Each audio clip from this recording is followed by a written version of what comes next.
Imagine this. You're sitting in a meeting at work and your boss says, "We're like family here." Everyone nods politely, but you notice the guy across from you suddenly crosses his legs and his foot starts bouncing like it's trying to escape the room. Guess what? He's not thinking about family, he's thinking about quitting, or maybe strangling someone with that teamwork PowerPoint slide. See, here's the uncomfortable truth. People lie. Your friends lie, your boss lies, you lie. And it's not the words that betray us, it's the body. You can memorize every slick TED talk on communication skills all you want, but if you can't read the 65% of conversation that isn't spoken, you're walking through life blindfolded. And that's why half of you get blindsided when your partner cheats, your kid's been doing drugs for 3 years, or your boss fires you out of nowhere. You missed the signals because you never learned to see them. Today we're tearing that blindfold off with Joe Navarro's What Everybody Is Saying, and fair warning, it's going to sting. The book we're about to break down is What Everybody Is Saying by Joe Navarro. Navarro isn't just some guy with a YouTube channel claiming he can read microexpressions. He's a retired FBI counterintelligence officer who spent 25 years interrogating spies, terrorists, and people who thought they were cleverer than they really were. Spoiler, they weren't. Now, before we dive in, let me throw out a quick disclaimer. This video falls under the Fair Use Act. It's for educational purposes only. We're not here to pirate books. We're here to rip them apart, analyze them, and most importantly, add meaning. If you want the full depth, you should absolutely buy Navarro's book. But if you want to walk away today with a sharper, more dangerous mind, stay put. Here's Navarro's premise in one sentence. Your body leaks the truth that your mouth is trying to hide.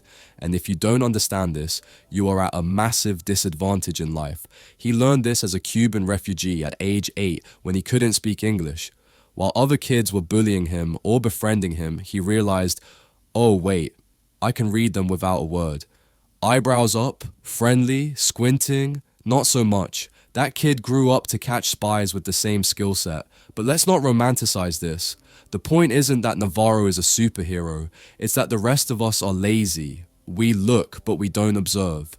We hear, but we don't listen. You think you know people, but you don't even notice when someone's lips disappear into a tight line of stress, or when your girlfriend suddenly starts aiming her feet toward the door when you're talking. You're too busy scrolling TikTok to notice she's emotionally already gone. This book is a slap across the face to anyone who thinks words are enough. Words lie, bodies don't. Navarro's whole goal is to arm you with the ability to decode nonverbal signals, to see what's really being said when lips, shoulders, hands, or even feet start talking. And that's what we're going to unpack chapter by chapter. By the end of this, you'll not only spot lies and discomfort, you'll understand why people react the way they do. You'll finally realize just how many signals you've been ignoring your whole damn life. So buckle up, because once you learn what everybody is saying, you can't unsee it. Welcome to Mindful Reads Hub. Let's get started. Reading minds without words. Most people walk through life thinking they're good judges of character. You've probably said it yourself. I can tell when someone's lying to me. Really? Because if that were true, divorce lawyers and therapists wouldn't be billionaires, and half of corporate HR wouldn't exist. The truth is, you're blind. You think words matter more than they actually do, but words are the least reliable part of human communication. People rehearse words, they polish them, they weaponize them, but bodies leak. And once you learn to read those leaks, you'll realize everyone around you is confessing, constantly, without knowing it. Joe Navarro didn't stumble on this as a self-help trick. He discovered it the hard way, first as a Cuban refugee kid who couldn't speak English, and later as an FBI agent interrogating killers and spies. When he couldn't rely on words, he noticed something else.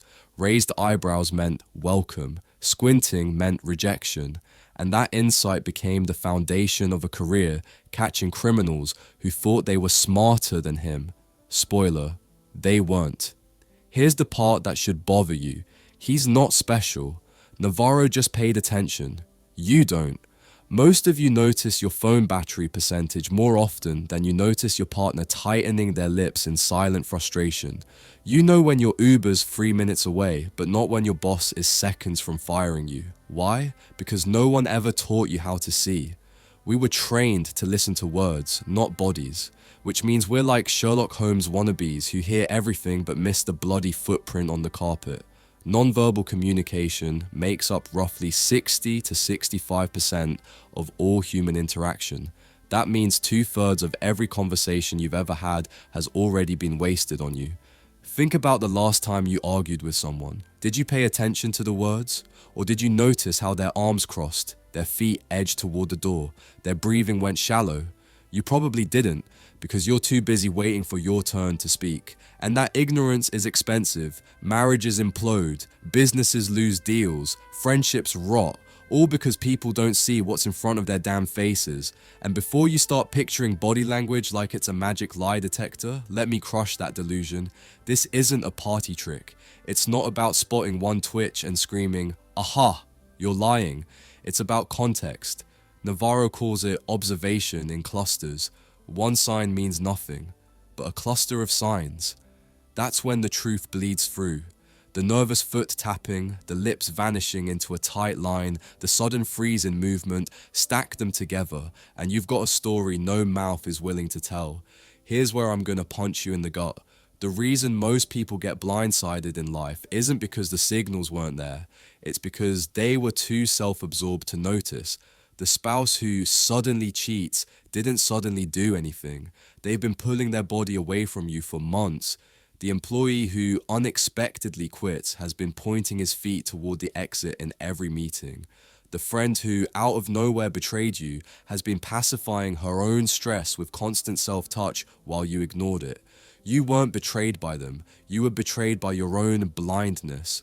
Navarro lays out 10 commandments for learning how to observe people properly. And yes, they sound obvious. Pay attention, establish baselines, watch for changes, read clusters. But let's be real, obvious doesn't mean easy. If it were, half of you wouldn't be walking around in the dark about the people closest to you. This isn't about memorizing tricks. It's about rewiring your brain to actually see. Observation is like a muscle, and most of you are flabby as hell. Start with this. Stop pretending you're multitasking. You're not. You're barely single tasking. When you're in a conversation, put the phone down, shut up, and actually look. You'll notice things you've been blind to for years. The co-worker's fake smile that never reaches her eyes. Your child's sudden freeze when Uncle Harry walks into the room.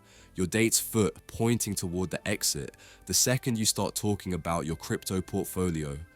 Those are tells, and they matter more than the polished words people throw at you. The brutal reality is this: life doesn't reward people who talk the best. Life rewards the people who see the most. Navarro's entire career proves that. He caught spies not because they confessed with words, but because their eyelids slammed shut when he mentioned the murder weapon. They gave themselves away, and the world is giving itself away to you too, if you'd only learn to see it. Key takeaway: everyone around you is broadcasting their real thoughts and emotions in high definition, but you're too distracted to notice. Words are rehearsed, bodies are raw. If you don't learn to read the signals, you're not just blind, you're choosing to stay blind. Favorite quote: "You see, but you do not observe." Sherlock Holmes, cited by Navarro to remind us that most people miss the obvious, not because it's hidden, but because they're not paying attention. The ancient code of the body. Your brain is a liar, but your body is a snitch. Think about that. You can rehearse your words, you can polish your excuses, but the body you're trapped in has been broadcasting your emotions since before humans even had language. That ancient wiring doesn't give a damn about your carefully curated Instagram persona. When you're nervous, it shows. When you're angry, it leaks out. When you want to bolt out of a meeting, your feet already know the escape route before your brain does. That's because the body isn't just some meat puppet being dragged around by your thoughts. It's being run by the limbic system, the primal mammalian part of your brain that's been keeping your ancestors alive for millions of years. The limbic system is why you freeze when danger shows up, why you pull back when someone creeps you out, why your nostrils flare like an angry bull when you're about to fight.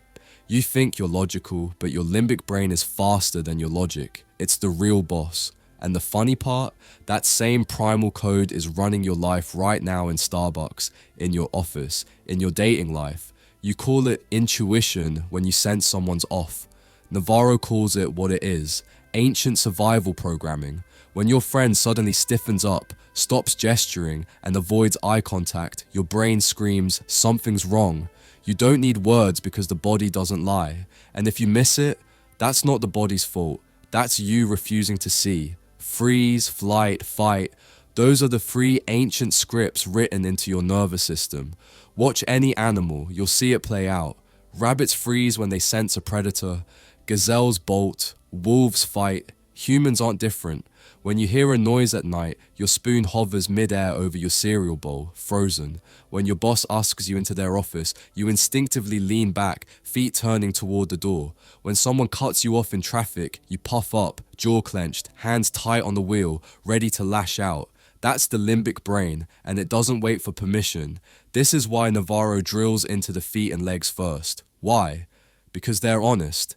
The face lies all the time. You've been practicing fake smiles since grade school pictures. But your legs? They weren't invited to rehearsal. They're still working straight from the original code. When people are happy and engaged, their legs point toward you. When they're uncomfortable, their legs shift away. Their feet start inching toward the nearest exit. A spouse who's emotionally checking out of a marriage will start physically checking out of the conversation long before they say a word. You just don't want to see it. Here's the brutal reality. You can talk yourself into believing someone loves you, respects you, or agrees with you. But if their feet are aimed at the door, they've already left. If they keep bouncing their legs like a drum solo whenever you're around, that's not just nervous energy. That's their body screaming for distance. And you ignoring it doesn't make it go away. It just makes you blind by choice. Think of every awkward meeting you've ever been in. The boss drones on, pretending everyone is engaged. Meanwhile, half the room has their legs crossed toward the exit, feet pointing like compass needles toward freedom. The boss is fooled by nodding heads and polite smiles, but the truth is written under the table.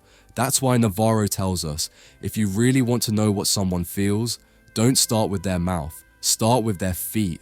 And here's the kicker.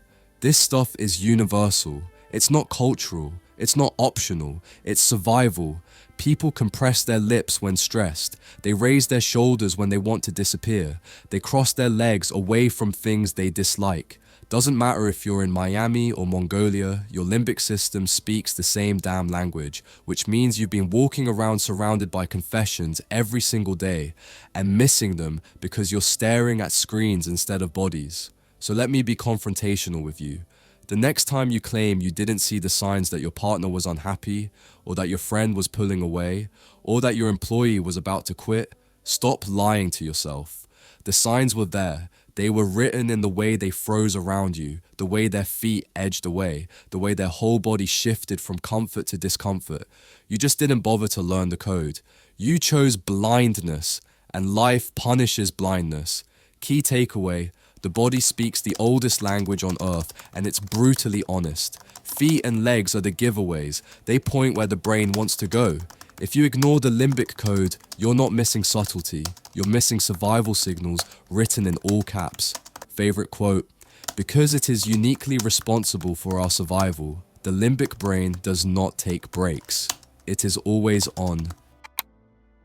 Signals of strength and weakness. If you really want to know who's in charge in a room, stop listening to who talks the loudest and start watching who takes up the most space. Words are cheap.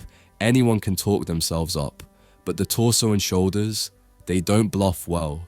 They tell you who's confident, who's terrified, who's angry, and who's just trying to survive the moment. Power doesn't need to announce itself. It leaks from posture. Weakness does too. Think about it. You can spot the difference between a CEO and an intern even before they open their mouths. The CEO leans back, torso exposed, shoulders open, arms relaxed. The intern folds in on themselves, chest caved, arms locked to the sides like they're trying not to take up oxygen. Navarro explains that torsos and arms are some of the clearest signals of dominance or submission, and here's the part you can't ignore. Your body broadcasts these signals whether you intend to or not. Slouch long enough and you're training people to see you as prey. The torso is especially revealing because it houses your most vital organs, and evolution wired us to protect or expose it depending on how we feel. When someone feels safe, they lean back, open their chest, maybe even put their hands behind their head, an unconscious billboard that says, "I own this space." When they feel threatened, they fold forward, cross their arms, hunch their shoulders, and shrink. You don't need a psychology degree to read this. You just need to stop pretending words matter more than posture. Arms add another layer. They're tools of expression, of dominance, of defense. A person who spreads their arms wide across a table is claiming territory, making themselves larger. A person who keeps their arms locked close is protecting themselves, signaling insecurity. Crossing arms isn't just a casual resting pose, it's a shield. When your date sits across from you with arms crossed and shoulders tight, they're not just comfortable. They're literally guarding their torso like a medieval knight with a shield. You can argue with their words, but not with their body. Here's the uncomfortable truth. Most of you spend your lives broadcasting weakness without realizing it. You walk into a meeting slouched, shoulders forward, head down, arms glued to your sides like you're apologizing for existing. And then you wonder why no one takes you seriously. It's not that they're against you, it's that your own body is screaming, "I don't belong here."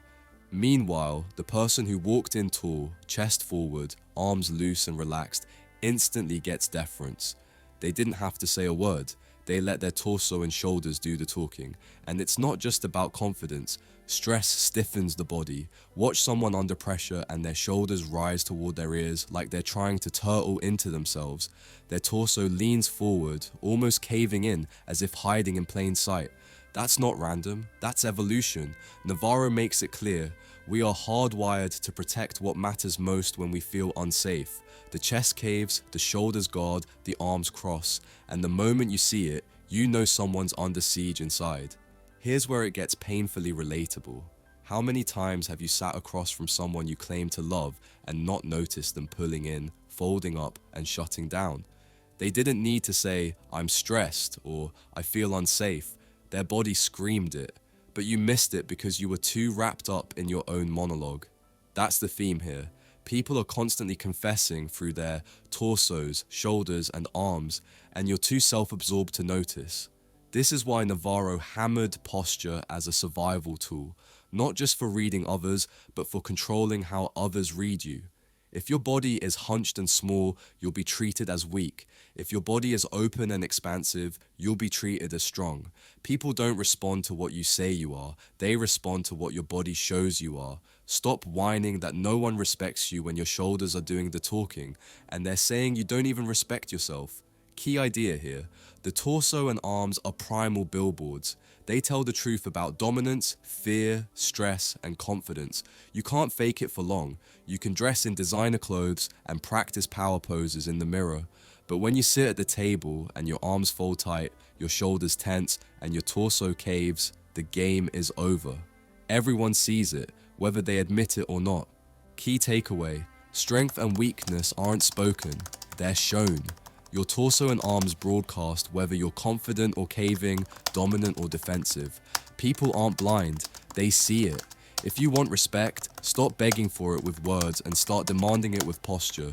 Favorite quote, confidence slouches, stress stiffens, and power always finds a way to stand tall. The hands and face never hide. Everyone thinks they have a poker face. They don't. You've been lying to yourself if you think your face doesn't betray you when you're stressed, when you're pissed, or when you're hiding something. And don't get too cocky about your hands either. Those little traitors have been spilling secrets since you were a kid. You don't even realize how often your hands fidget, scratch, cover, or pacify when your brain is drowning in stress. Navarro's whole point is brutally simple. Your hands and face are the worst liars on your body. Let's start with the hands. They're supposed to be tools of precision and control, but in reality, they're primitive truth tellers. Watch someone in a high-stakes situation. Their hands wander, they cover their necks, rub their faces, tug at their sleeves. These aren't random movements, they're limbic pacifiers, the body's desperate attempts to calm itself. You see it in kids all the time, sucking thumbs, rubbing blankets, clinging to stuffed animals. Adults don't outgrow it, we just disguise it.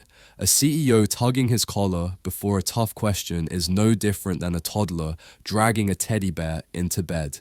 Stress leaks through the hands first, and when stress spikes higher, the hands clamp down. People shove them in their pockets, fold them tightly across their chest, or hold onto objects as if bracing against an invisible storm. Navarro calls these blocking behaviors. They're primitive shields. You think crossing your arms is casual, but your body knows better. You're protecting your torso, guarding the soft spots, hiding behind your own limbs, and it shows. The room sees it, even if they don't consciously register it. Then there's the face, the ultimate snitch. You can practice fake smiles all you want, but the face leaks in microexpressions, those flashes of raw emotion that burst out before your brain can censor them. A lip curl of disgust, an eyebrow flick of doubt, a wrinkle of fear across the forehead. These flashes can last less than a fifth of a second, but they scream louder than your mouth ever could. And once you start seeing them, you realize how many people lie to your face every single day. Here's the uncomfortable truth. People try to use their faces to deceive. They've been trained since childhood to put on a polite mask, but the face can't hold the mask forever. Stress pulls at the muscles, micro movements betray the act, and the truth always seeps out. The mouth tightens when someone's angry but trying to stay quiet. The jaw clenches when they're frustrated. Lips vanish into thin lines when they're suppressing disagreement. You may think someone's nodding along in agreement, but their face is screaming, "I hate this." You just don't see it because you never learned how to look. And this is where it gets even nastier. If the face is the billboard, the hands are the subtitles. Together they amplify the truth. Your coworker says, "Yeah, I'm fine with this project." But his hands are fidgeting, rubbing his thighs, clenching into fists. His face gives a flash of contempt before his fake smile locks back in. You believe the words because you're lazy, because words are easier to process, but the body just handed you the truth on a silver platter, and you dropped it. This is why Navarro insists the hands and face are gold mines for reading intent. They can't help but betray the stress of the moment. You can choose to ignore it, but don't pretend it wasn't there. The hands are constant pacifiers. The face leaks raw emotion before the brain even knows what happened. And the combination, it's the most honest report you'll ever get about what's really going on inside a person. So, let's get confrontational. Stop saying they came out of nowhere when someone explodes on you. No, they didn't. Their face was showing frustration for weeks. Their jawline was clenched like steel cables. Their hands were rubbing, fidgeting, blocking. You just didn't care enough to notice. Stop claiming you had no idea your kid was stressed. The signs were all over their body. The constant touching, the nervous fiddling, the look of fear flickering across their face when school was mentioned. You didn't miss it because it wasn't there. You missed it because you were too wrapped up in yourself to see. Here's the brutal punchline. People don't hide their emotions well. They think they do, but they don't. The body betrays them every single time, and if you learn this language, you'll never look at another handshake, another smile, another twitch the same way again. You'll realize how fake most interactions are, how much truth is being suppressed in every room you walk into, and how naked people are when they think they're dressed in words. Key takeaway. The hands fidget, block, and pacify. The face flickers with micro-expressions. Together, they expose the emotions people desperately try to hide. Ignore these signals, and you're not being fooled by others. You're choosing to fool yourself. Favorite quote, "The human face is like a billboard that announces our emotions to the world." Spotting lies and final truths. Here's the problem with humans. You think you're better at detecting lies than you actually are. The research is brutal. Most people aren't even at coin flip accuracy when trying to tell if someone's lying. Half the time you're wrong, and that should scare you. Because while you're patting yourself on the back for trusting your gut, the truth is your gut gets played like a fiddle by charm, rehearsed words, and false confidence. Meanwhile, the body is quietly screaming the truth, and you're too busy looking for dramatic tells like in some Netflix crime series. Navarro crushes the Hollywood myth. There's no single behavior that guarantees someone is lying. People believe stupid cliches like, Liars avoid eye contact. Wrong. Some liars stare even harder to sell their story. People think fidgeting equals deception. Wrong again. Sometimes fidgeting is just nerves. The body doesn't give you a neon sign saying lie detected. What it gives you are changes, deviations from someone's normal baseline. And if you're not patient enough to study the baseline, you'll misread everything. But here's where the truth slices through. Liars can rehearse their words, but they almost never rehearse their bodies. Words live in the prefrontal cortex, the sophisticated but slower part of the brain. The body, on the other hand, is being run by the limbic system, the primal part. And when the stress of lying spikes, the limbic system leaks out through behaviors. It freezes, it blocks, it pacifies.